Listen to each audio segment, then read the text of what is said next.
Khan is a progressive radio host and the former AHU Senator Chuck Schumer, and he joins us tonight. Chris, thanks a lot for coming on. So I don't know what's going to happen on Tuesday. Willing to believe Democrats are going to win. Looks like they are. But I wonder what you make of what's happening in the rest of the world, all around the world, in almost every major democracy.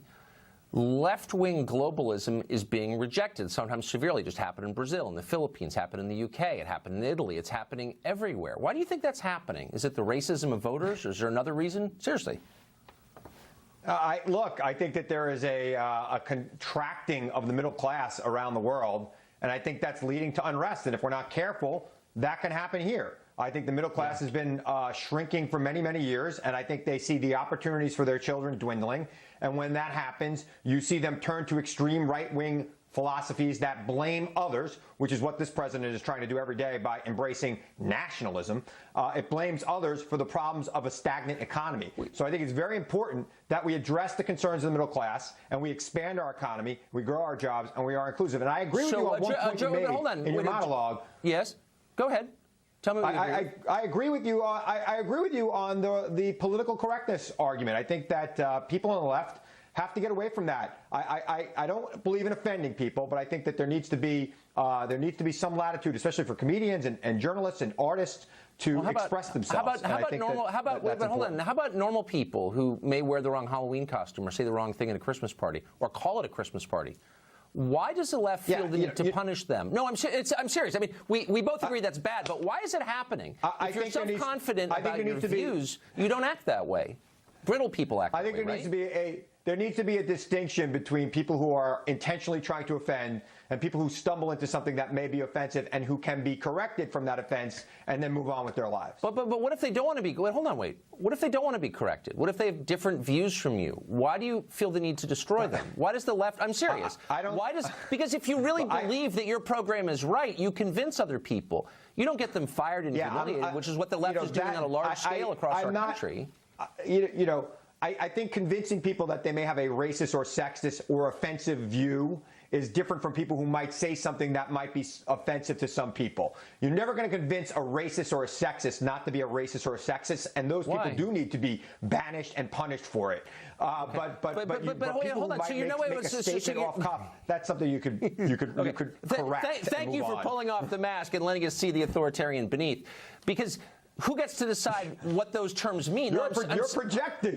No, I'm not projecting in the slightest. I don't believe in punishing people because they disagree with me. I don't believe in calling them names or writing them off. I don't either. Because their views are different. I don't believe in punishing people who disagree. I don't believe in punishing people who disagree. No, you just said you can't convince certain categories of people who I deem sexist or racist. You just have to crush them. And I guess I believe that each person is a citizen and capable of reason and can be persuaded. And so when do we give up on that? When do we say, I don't agree with you, I have to hurt you now? That is the position of the American left. And people don't like that, by the way. Are you aware of how little people like that? No, look.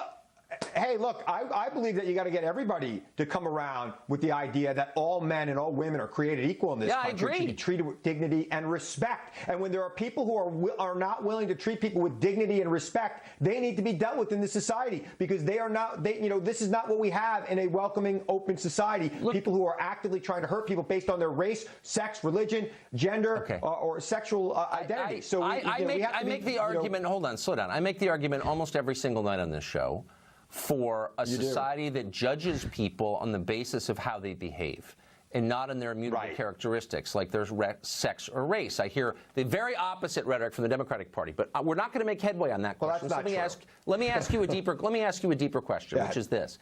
Can a Democrat, an elected Democrat, look into the camera and say, I side with American citizens over everyone else? American citizens' concerns are more important, than the concerns of any other citizens around the world. And when their interests conflict with the interests of other citizens, I'm taking America's side. I don't think they can say that. I think they can. I don't think they need to use the word nationalism, which now has a negative connotation. And just like in Mean Girls, trying to make fetch a thing, this guy is trying to make nationalism a thing. And white nationalists know what he means when he says nationalism, and that's all that really matters in America. No, it's not actually what really matters in America. Most Americans are not bigots. It's not even a dog whistle. It's a bullhorn when he says it. Please stop with the stupid talking points. I'm an adult. Treat me as one. It's true. Most Americans are not bigots, as you know.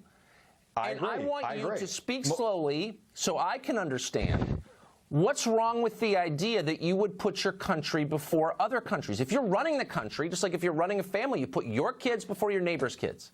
Why is nationalism as an idea, and don't hit me with the racist nonsense, I'm serious, what's wrong with that idea?